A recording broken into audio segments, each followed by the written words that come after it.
Let's talk about audio. Ever since getting the DJI Mic 2, I don't even consider my audio anymore. When you plug something up and it just sounds so good, you just don't have anything to worry about. How good does it really sound? I mean, this is the DJI Mic, just the mic. And then this is 32-bit float. Can you hear a difference? Before getting the DJI Mic 2, I used to use a Sennheiser shotgun microphone that I would put on top of my camera.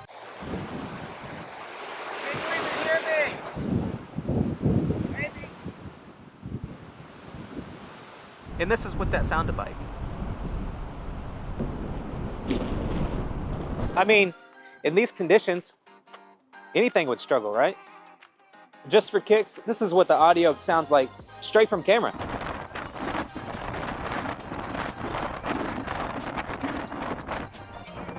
I would have loved to test the new DJI Mic Minis in these conditions, but I haven't picked that one up yet. I mean, when you get audio sounding this good in these conditions, why would you choose something else?